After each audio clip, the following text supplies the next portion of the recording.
welcome to another edition of the Throwing Bagels Podcast. Kevin Mooney here with you. Hello. And joined as always by Jason Hamo. Hey, Jason. Hello there, Kevin. How are you? I'm wonderful. Yourself? I'm good. I'm surviving a little bit of a snowstorm down here. Oof. Oh, Minor man. compared to you guys, but you know. We're okay right now. At least I am here in the Cortland area, but I know places north, like our lovely friends in Oswego, they're about to get Again? Didn't they just get a big storm? slammed. Yes. Oof. Chris Douglas here as well. Hello, Chris. Hey, Kevin. Stay warm the next few days. Oh man, yeah, it's brutal, been man. cold.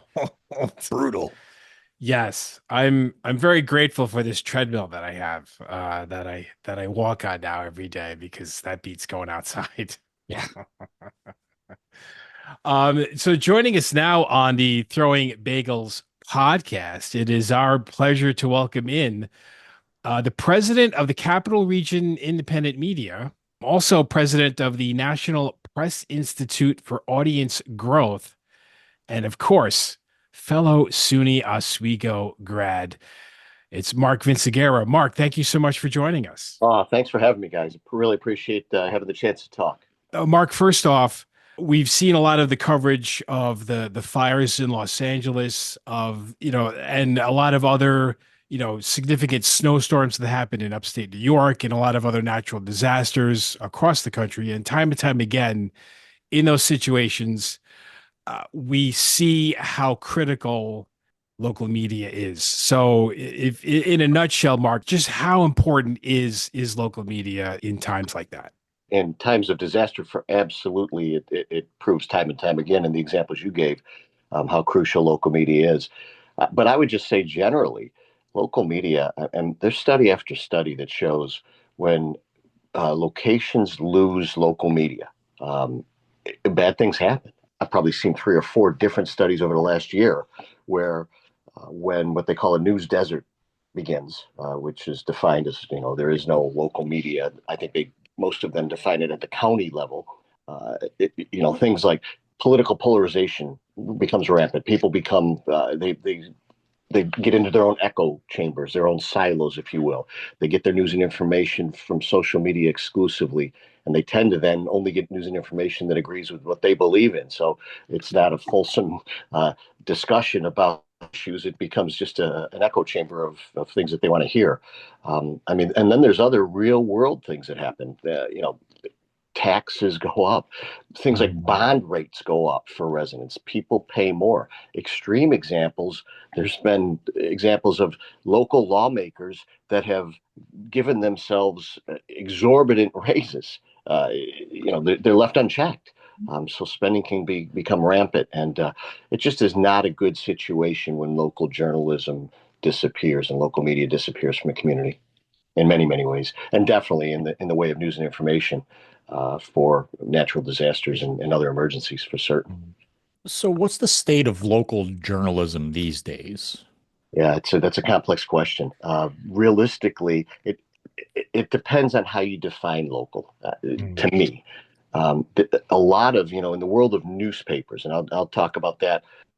One of the things that we pride ourselves on in Capital Region Independent Media is we're a multimedia storyteller, right? I mean, we do a number of different things, whether it be ink on dead trees, whether it be social media posts, whether it be websites, whether it be video or podcasts. We tell stories in many different ways, and that includes getting messages from our advertisers out to the public as well. So I'm not embedded to newspapers, but I like to say newspapers because it's a vernacular that people can understand. If I say I'm a local media guy, what are you, a blogger? Nothing's wrong with being a blogger, by the way.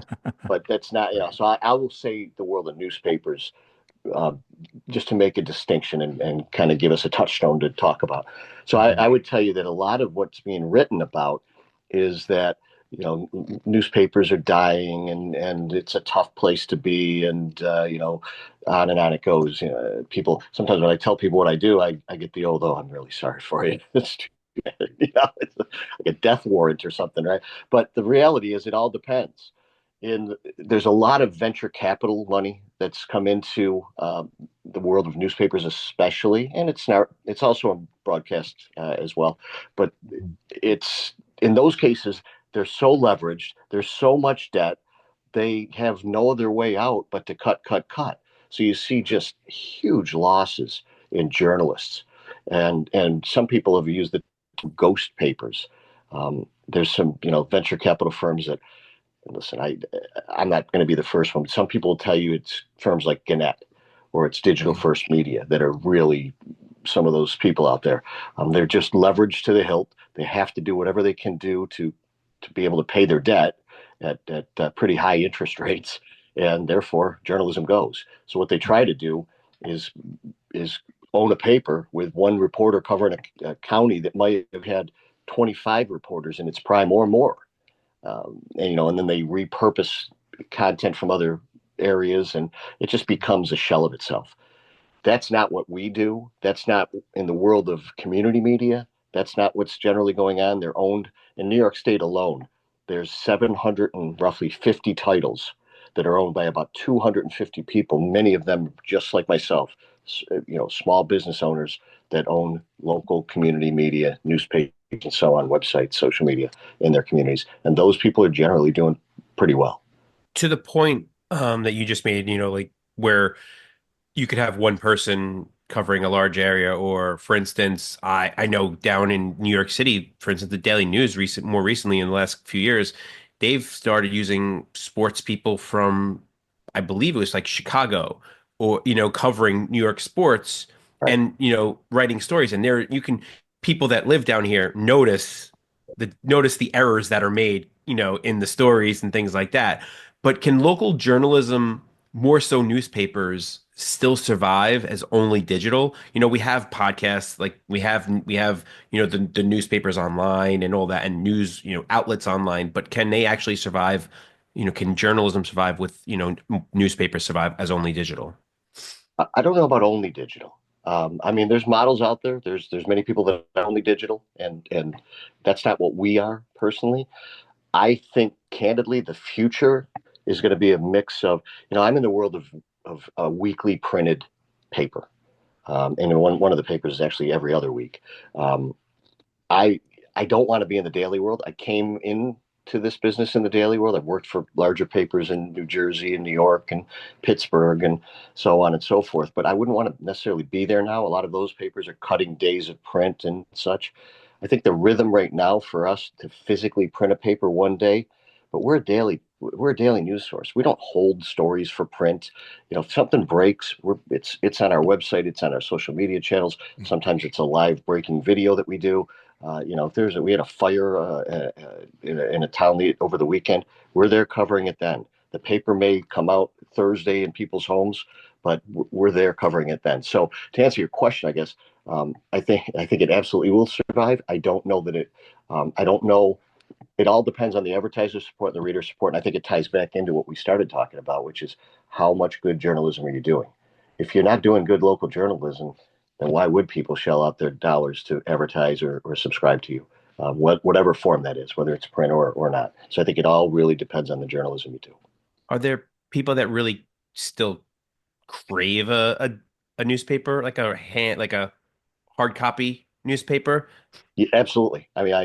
I worked in the circulation end of the newspaper for a long time, and I'll tell you, you will be called everything but human sometimes if you continue to miss someone's delivery. I can promise you that. I have been called names that I had to look up in the dictionary because we couldn't get our delivery right in some areas at some points in time. So yes, there's people that absolutely crave a physical copy, and it's funny because it's kind of like vinyl records in some ways. Some of the newest studies say younger people, they want to disengage. They don't want that digital presence all the time. So, book sales are up now, vinyl records are up. So, and some of the people that really like a physical newspaper tend to be in their 20s more than they are, in their 50s, so to speak. That's really interesting. I just saw that Barnes and Noble is actually opening more stores around the country. So that's kind of an interesting point. Everything old is new again, right? I guess so. Mark, as president of Capital Region Independent Media, how many newspapers are part of your portfolio? And so we have 8 physically printed papers currently. Okay. We've got a number of so we, this gets into the media idea, right? So within the last week, within the last 2 weeks now, we've actually turned one newspaper into an email newsletter, and we changed the way we do things. So we've closed the physical paper and gone to an email newsletter. It's been well received, and there's a lot of reasons for it. I won't bore you with the details now. But the other things we do beyond newspapers are we have these niche publications. I call them passion projects. So, for example, I was approached years ago by folks in the Albany area where I am that are very much into community theater, and they made me aware that there's 70 or 65 to 70 community theaters within an hour and 20 minutes of downtown Albany. Huh. And there was no connective tissue. So we created something called In Play Capital Region that it's kind of gone dormant because of COVID, and we're starting to, we're just about to make a hire for a new editor and reinvent that. But that's an example. Pickleball. We work with pickleball518.com, which is a newsletter, a website, social media presence, and we're going to start broadcasting local pickleball tournaments. Dirt track racing is another one. We have something called Dirt Central, and that's so. It's not only newspapers that cover communities; it's also niche communities within the community. If that makes sense. Mm-hmm. So do you find that, so like you mentioned that you shifted from a print publication to an online publication in one community. Do you sense that some communities prefer the paper versus the web, or some prefer the web over the paper? I think it varies. Some Yeah. of the areas that we operate in this day and age, it's hard to believe, but there's still problems with reliable internet service. Yeah. What I look for, I live in Clifton Park. That's a suburban area outside of Albany. People say to me all the time, "Why don't you own a paper in Clifton Park?" That's not where I operate. Everything that I have is in rural upstate New York and Western Vermont. Mm. That's it. I don't want to be in a place where a local advertiser is going to have 40 people in a month coming in and try to sell them marketing and advertising. In the areas that I operate in, my reps are probably dealing with 2 or 3 people in a month. So it's a different business model. But so part of that lends itself to they can't physically get a digital signal as well as they should. So they do prefer the print paper. Interesting. Congress tried to pass a few times the Local Journalism Sustainability Act. I can't believe I couldn't say sustainability there, which would have provided tax incentives to local newspapers, but it failed to make it out of committee each time. So New York, however, incorporates some tax breaks into the current budget and become the first state in the country to do so. What kind of an impact has the legislation made on local media outlets here in New York?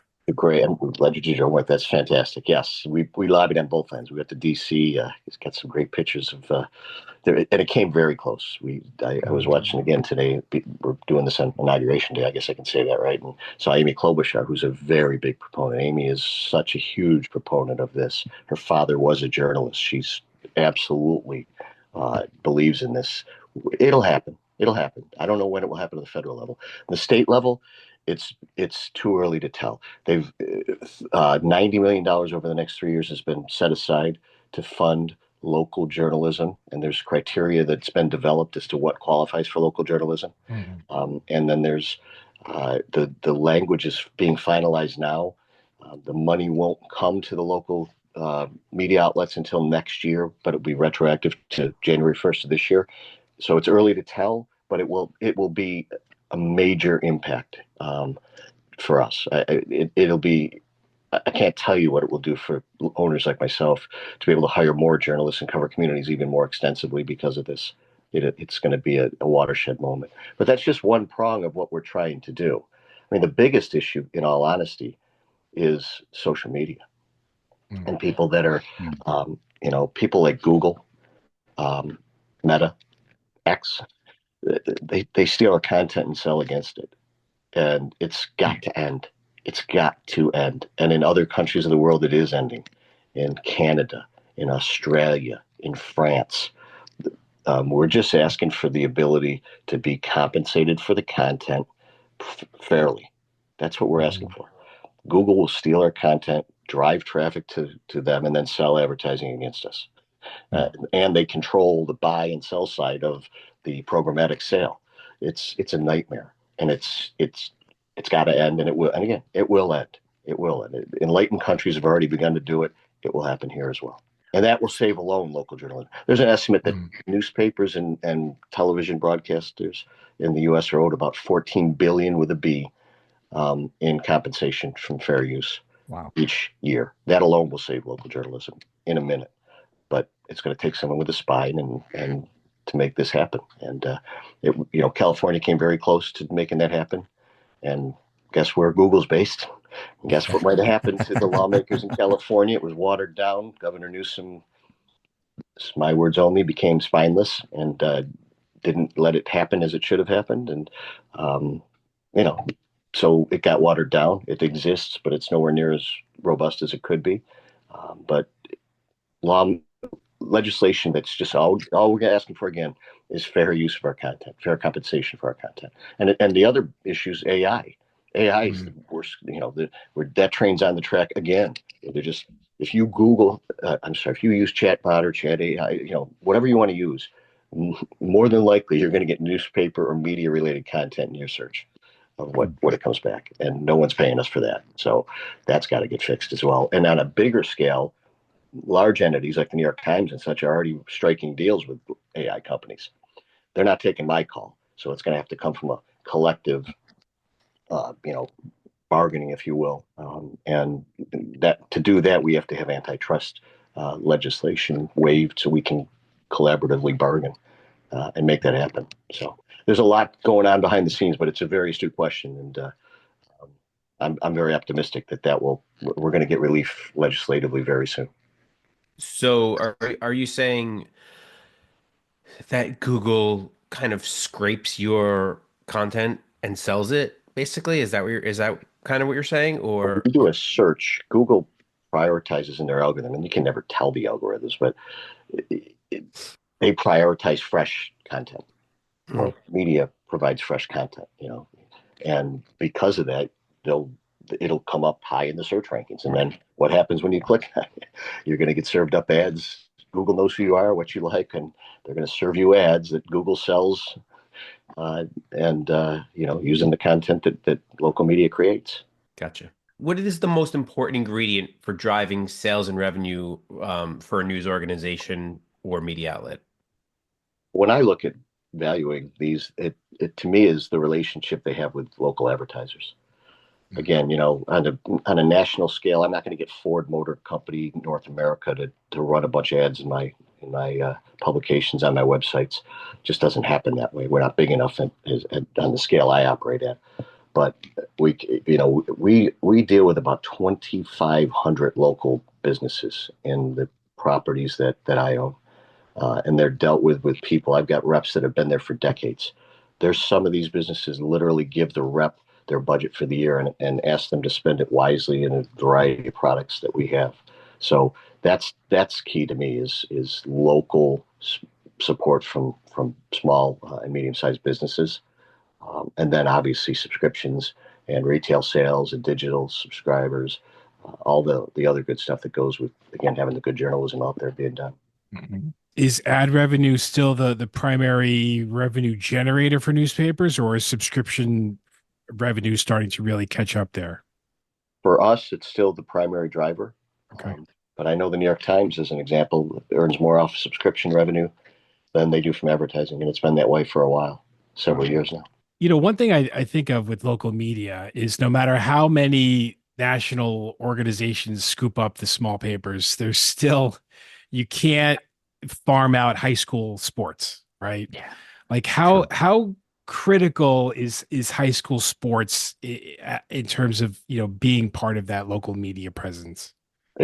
Extremely so. We made an investment a couple years back to invest in broadcast equipment. So we have a YouTube channel now. We broadcast, one of the communities we are in is Granville, New York. We broadcast the local high school football games. Now it's the middle of basketball season. We're doing that. We broadcast a local I guess they're semi-pro. I don't want to insult them, but the Saratoga Racers, they're in the ABA. I don't know if you guys know how much is going on with the ABA, but so we broadcast those games. It's huge. High school sports are when communities. In all honesty, we produce these magazines that are community guidebooks. We base them on the school district boundaries. You may have, especially in New York State, there's a myriad of different overlay of, what town, village, hamlet are you? But the one thing that tends to bring people together is school districts, and so that's the boundary we use when we make determinations of where we're going to produce one of these guidebooks, as an example. So yes, high school sports is major driver of readership. And then from high school sports, we can get a little bit into the colleges, and we're going to talk about SUNY Oswego very soon. But we just heard that SUNY recently established the SUNY Institute for Local News, and that's in essence going to place students inside working newsrooms at a lot of local newspapers. For example, SUNY Oswego is going to have some students work for the Pal Times here in Cortland. SUNY Cortland students are going to be working with the Cortland Standard, filing articles. How much of a win-win is this for colleges, for newspapers, and for their readers? Oh, it's huge. It is extremely important. As a young journalist, you want to be able to get that experience. I mean, we probably all had done it. I know I was an intern. When I was at Oswego, I worked at WRVO, had a mentor. Chris Ulanowski was the news director of the station at the time, was a huge guiding force in my life. A lot of my journalistic ethics and standards. I go back and hear Chris in my ear, sometimes in my face, and I know I convey that to some of the journalists that work with me. But it's major because, in all honesty, it's very difficult, especially in rural areas, to get younger people interested. I've been trying to hire an editor in one of the communities for a long, long time.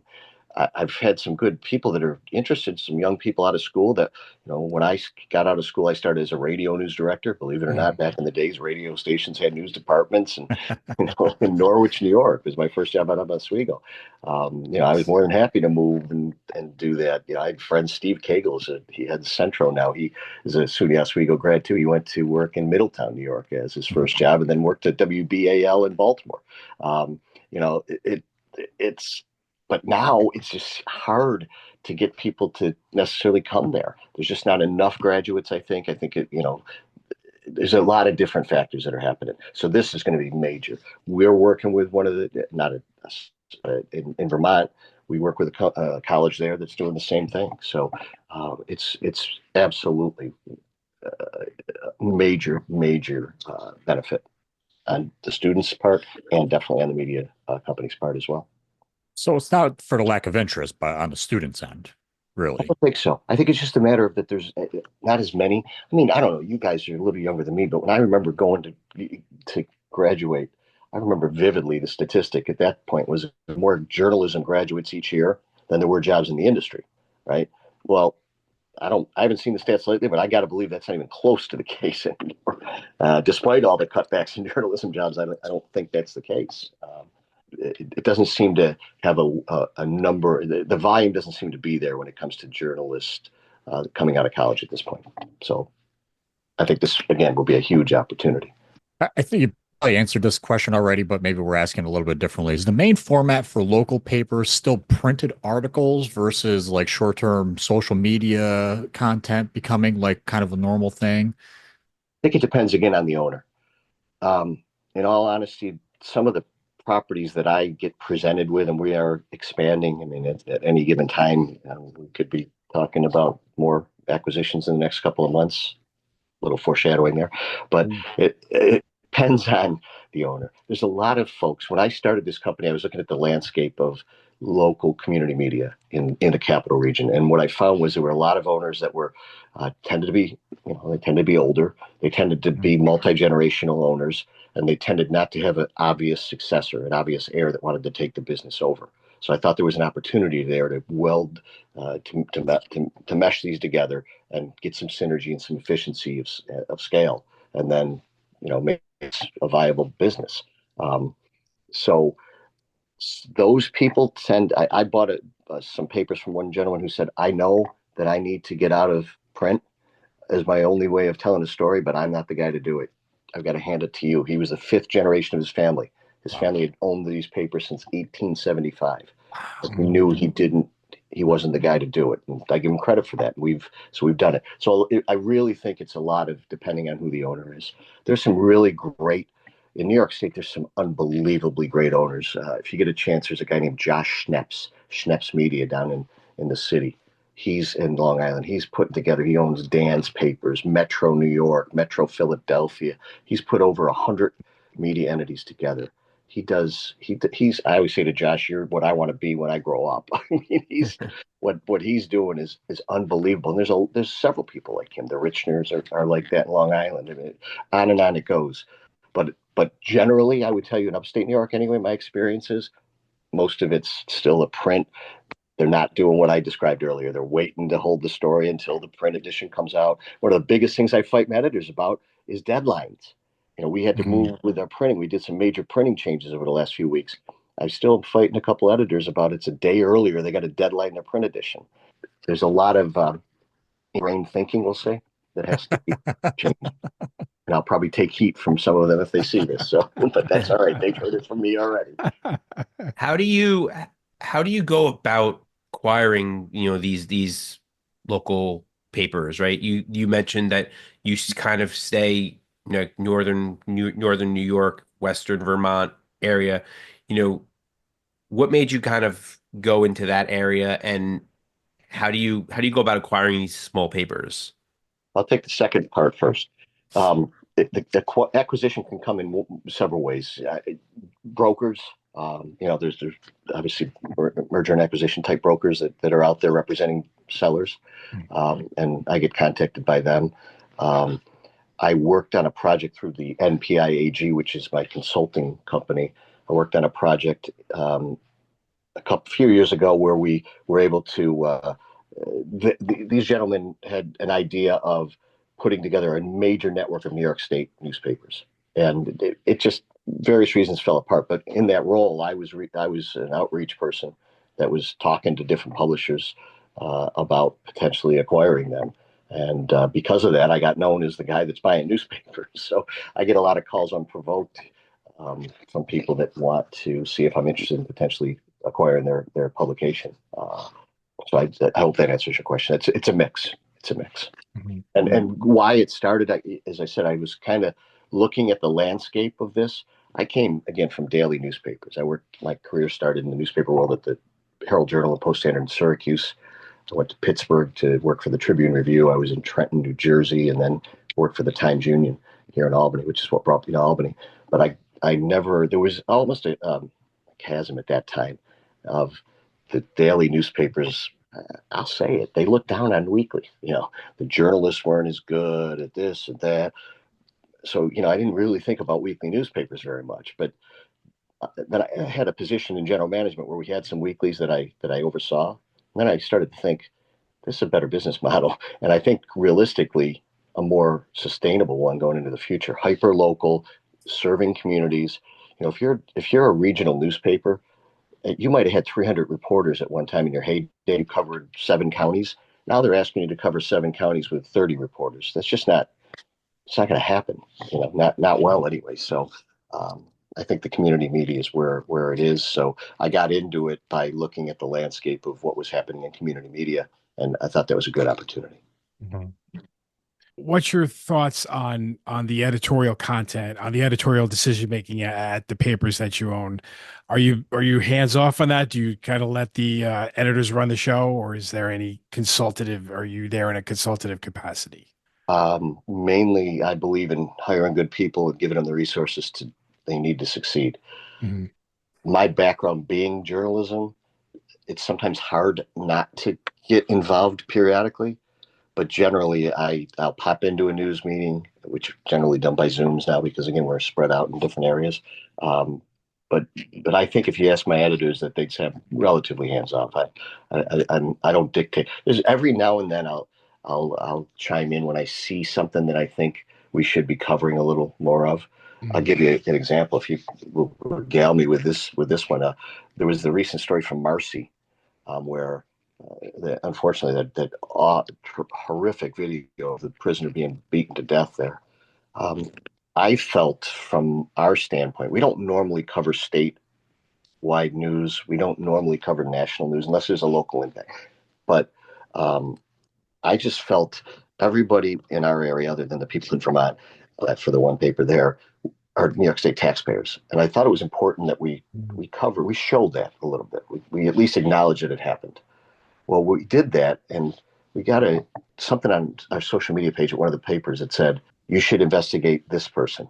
And come to find out, the person that they were talking about had died at the same jail a month before that. The family claims there's some improprieties in how their death happened.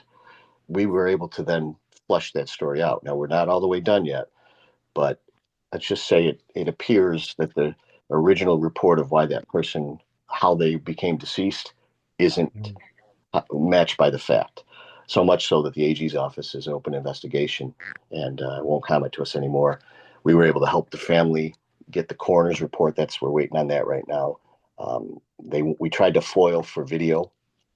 Obviously, they wear cameras, but because it's open investigation, we've been stolen. We can't get that at this point. But that was I kind of insisted we do that, and some of my editors readily admitted that they thought we were a little out of our reach there. But I think in the end, at least to this point, it's paid off. So when I feel I'm right about a journalistic instinct, which isn't generally very often, I will get involved, and that's an example of it. There's probably others matters who tell you that I was on a wild goose chase and I wasted their time, but that's another story. But no, to answer your question, I'm relatively hands off when it comes to editorial. What led to your interest, basically, in journalism and to eventually attend to SUNY Oswego at the same time? I always, as a kid, I just was interested in public events, and I'd sit at home and pretend I was Walter Cronkite or something. I mean, it was, do that. My mother would tell you, I would parrot back the news. I mean, I was just always interested in news and current events and politics.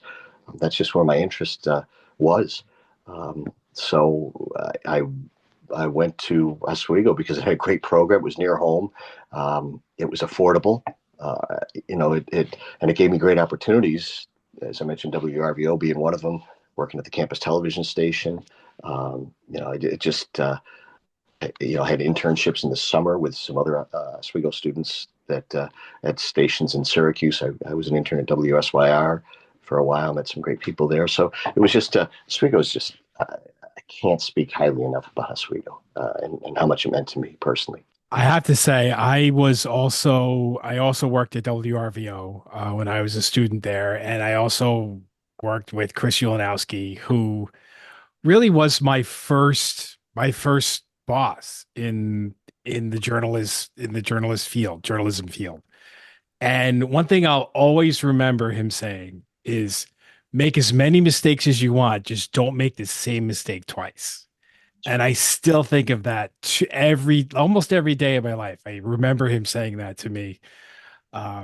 He was a great journalist. We miss him a lot. But yeah, he was just a phenomenal guy. Well, that staff at RVO was, it was just filled with just, when I was there, William Shigley, and I mean, just on and on it went. But the professors at Oswego, I mean, the hands-on experience, the lifelong friendships, I can't say enough of great things about Oswego. Whenever I get the chance, I'm a champion of Oswego with any student that's looking to come out and ask me advice about journalism or anything in that matter.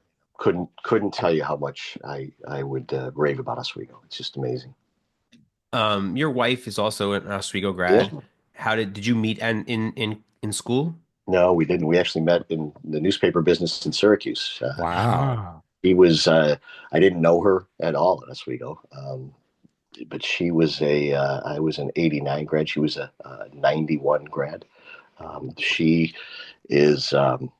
Absolutely I mean, she's been in the newspaper business for a long time and in the media business beyond that. She, a few years ago, left. She was 15 years she spent at the Times Union in Albany.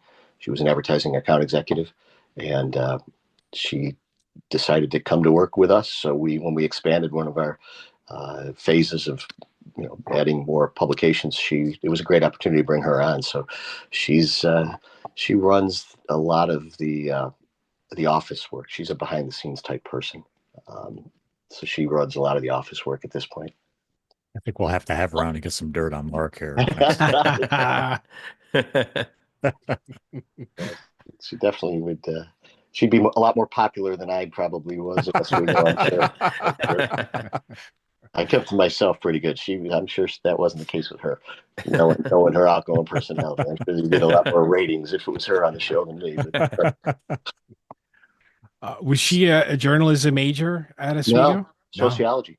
Sociology. Yeah, which kind of explains how she can deal with me. So because they didn't have a journalism major when we were there. So I was communications. Yeah. Okay. Yeah, I was communication studies. Okay. I'm trying to remember. There was a track that was a little bit more related to that, but I felt in some infinite wisdom at that time that I wanted to be more general than that. But I don't know if that helped me or hurt me. It didn't really matter at this point. All these years later, it was important. The other thing in my era, in my age group, many people. My parents didn't go to college. Most of my aunts and uncles didn't go to college. It was important to graduate from college. That was I remember thinking, boy, if I could just get a 4-year degree, that's going to put me that much further than people. And again, that's what Oswego was able to do for me. To be able to continue to strive to do that and help me do that at an affordable rate and not leaving college with mountains of debt. It was just a big big deal. And let's face it, what a great experience outside of school. I mean, beyond the Bridge Street Run and all that obvious stuff. I mean, just I was able to, back then we had a racquetball team at Oswego. I played on the racquetball team. Like I said, the extracurricular activities, the television station. It was a great, well-rounded experience of going to college. So we don't know what the food situation was like back in the day in the dining hall for when you were around in school there. But for us, we were always keen on a nice chicken patty sandwich. Man, we love those chicken patty sandwiches. Yeah. Was there anything equivalent to that or even a chicken patty sandwich that you enjoyed during your time in the dining halls there at Oswego? I've always been a sub guy. Hoagie or grind, whatever for me it's a sub for vernacular where I came from. But when they were subs, I absolutely loved it. The student union used to have a nice little area where you had a sub shop, so to speak. That was my go-to. Absolutely. So you went to the sub shop off campus then? Well, the Oswego sub shop too. Yeah. That was a given. Oh yeah. My wife apparently and her friends lived near. Right next to it. Oh man, how convenient. Yeah, that would have been a really good one. Probably would have weighed about 40 pounds more than I do. Yeah, you can't have too many cheeseburger subs, during the week. I mean, That had that distinct. I remember walking in dorms and having to, you could tell when someone had a sub. That's right. Open. That's right. That's for certain. Yeah. No, that was. And then Rudy's and the whole atmosphere back then, Buckland's and Broadwell's and the Woodshed from my era. It's interesting to see how it's developed. Yeah. I've been able to go to Oswego a few different times in the last few years, and it's a modern campus, very modern, campus, and getting even more modern all the time. Yeah, it's fantastic. Right. Like the Woodshed Tavern is now I was gonna say the Woodshed Tavern now is like a liquor store or something. Yep. It's kind of disappointing actually. And Buckland's and Broadwell's closed down right before we got there. Yeah. Yeah, I mean now they're service stations, if I remember. I think one is a mobile station. One is I don't even know what it. I don't know if it's anything anymore. Or dairy. I don't know. Something Yeah. And my wife's brother, Tom Otis is his name. He was a retired Syracuse City firefighter, but he was an Oswego grad in the 70s. Oh wow! Yeah, there's a history of Oswego in our family. Oswego grads are everywhere. Literally, not a big school, but we're all over the place. Yeah, great memories. Have you come across Oswego grads in your newspaper career? Yeah, a few. And right now, I mean, candidly, we were talking to one, a graduate right now, and we had an intern from Oswego this past year as well. I know what I'm getting with an Oswego grad Yeah. for the most part. I'd like to hire more of them. So, hopefully from this, maybe send them our way. We do have openings, and from time to time, and we a lot of what we have graphic artists. We've got to create ads. We have to paginate newspapers. We have to post on social media. We're very much making a big deal now to get in, as I said, the video, not only broadcasting, but on the advertiser perspective, to do things like reels and so on and so forth to help advertisers expand their messaging. By all means, I know those are Oswego grads traits. There's a whole great program set up for that have that kind of skill set. So we would be more than happy to have more Oswego grads on our team. So. Yeah, it's funny you say that because I think pretty much every single guest that we've had pretty much has the same sentiment about Oswego grads and then, going to work for whoever we have on the podcast. That work ethic, what you're getting from Oswego, it. Like we're like the best. Like there's no question. I agree. Absolutely. We'll have to talk to Dr. Knapp for you. Thank you. Please send them my way. Put in a good word. Yeah. I'd like to get up there a little more often, but I have been up there, had a chance to speak to students in some settings, and it's been great. That's great. We hope you keep doing that. Keep coming up. Yeah, absolutely. I'll be there if they'll have me. And we'll have to split a cheeseburger sub next time you're up. So that's right. Love to do that. Yeah. And I love the name of the podcast. The whole idea. I mean, what do you guys think of? I mean, that arena, the new arena, is not that new anymore, I guess. But to me, it's new. It's not the field house. Isn't it amazing? It's been open for 18 years now. Hasn't it really been that long? Crazy. Yeah, 2007. It just blew my mind, man. Are you serious? Right? That's crazy. Oh my God. So how fast time goes. It's seriously. Look, the new arena, the check boxes, bathrooms, concessions, of course, I mean, it's beautiful. Comfort, it's tremendous. It's a tremendous atmosphere, arena. not the same, but everything else. Atmosphere is just atmosphere. Yeah. It's not Romney. D plus. Field house was definitely unique. Yeah. If you haven't had a chance, catch our podcast with Coach Roll that we had last time, and his take on Romney versus the new arena. He loved Romney. Mm-hmm. Well, you knew you were if you were an opposing team coming in there, I would imagine you knew you were in somewhere special, and it was going to be a rowdy atmosphere. Exactly.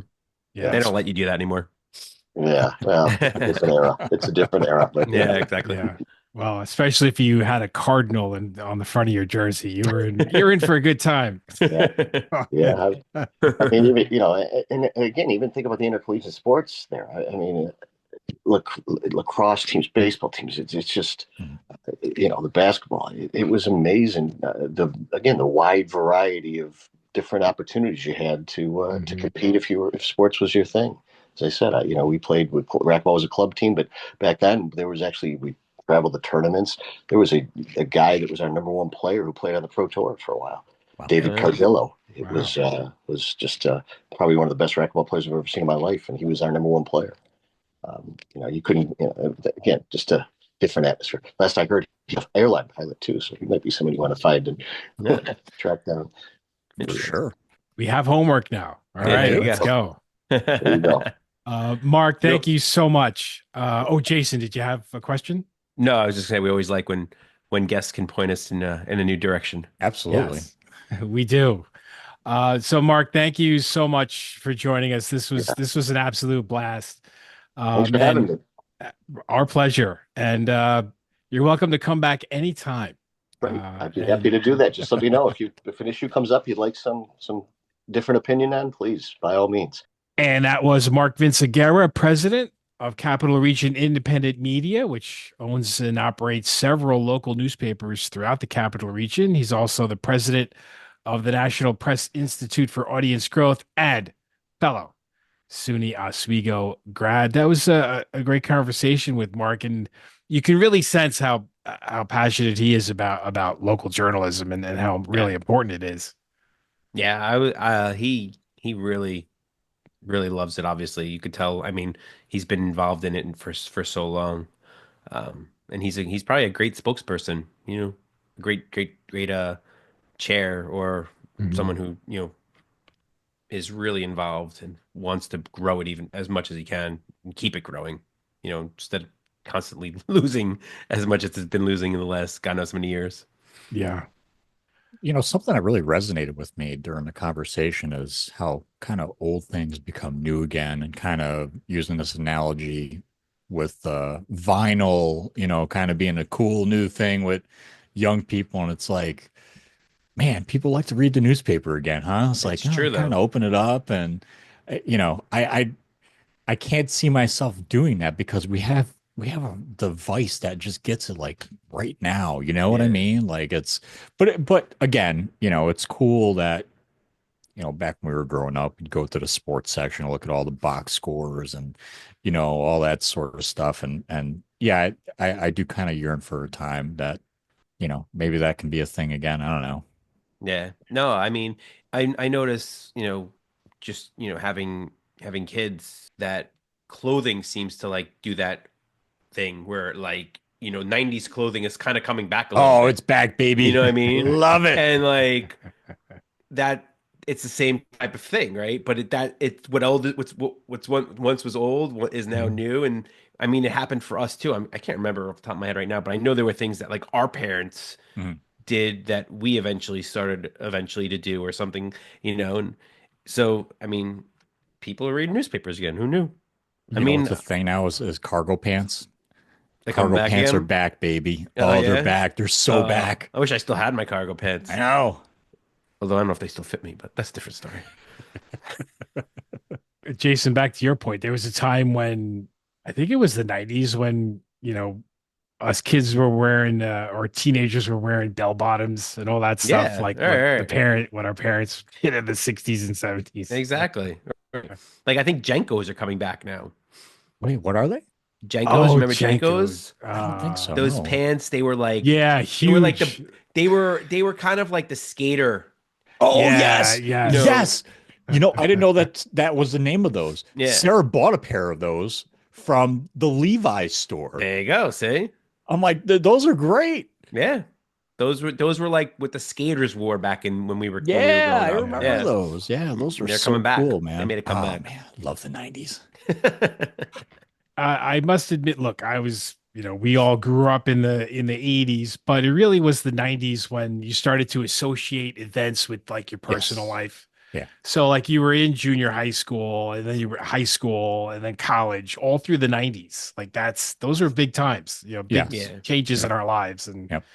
that's the Yeah. music. Like the music I remember more than I love anything. 90s music. Yeah. 90s For music. sure. Yeah. Oh, I mean, we basically grew up throughout both decades, really. mhm, You know. So we spent more of our formative years in the 90s, really. No doubt. mhm.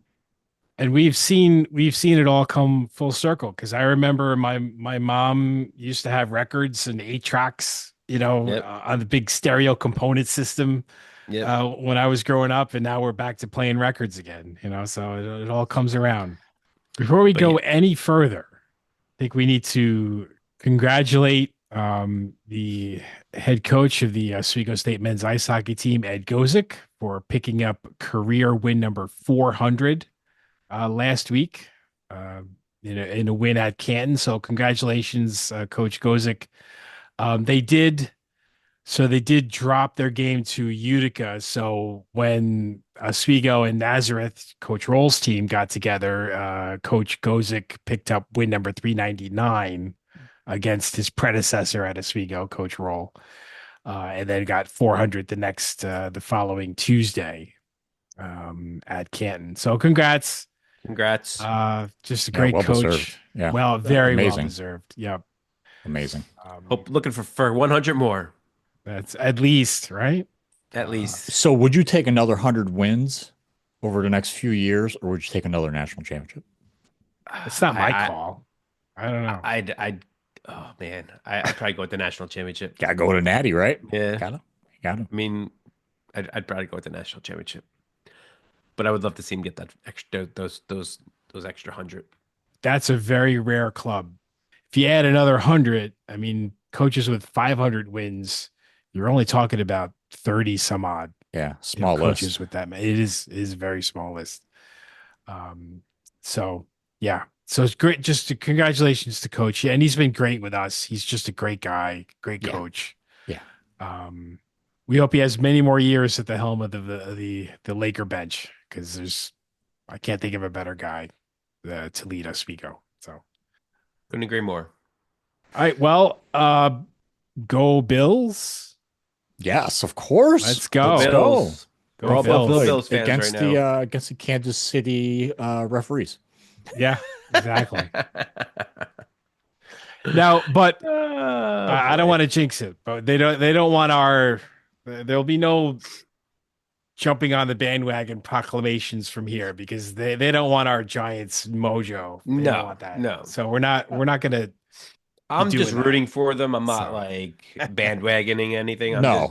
just No. rooting for them. That's it. I mean, we're not going through tables. We're not No. doing any of that No. stuff in the tailgate, right? So I've lived out in the central New York area for almost 20 years. I've kind of adopted them as my second team. Okay. Yeah. Well, me too. And that's pretty much where the line ends, right? But I'm going to root for them because get the Chiefs out of here. Okay. Mahomes, get him out of here. Okay. Swifty and Caitlin, get out of here. I don't care about your man. Chiefs fandom. All right. Go Bills. Go Bills. And just run it up, Buffalo. Coach McDermott, run it up. Just go. It's going to be a close game. You know, It is going to be a close It's game. going to be a close game. It's going to be a close game decided by the Chiefs. I mean, the refs. I mean, the Chiefs. You mean the refs? No, the refs. Yeah. Phantom holding calls, phantom non-false start calls, phantom late hit calls, even though they're on the field, phantom late slide by the quarterback Mahomes, not getting hit in the head, personal foul calls. Out of here with that.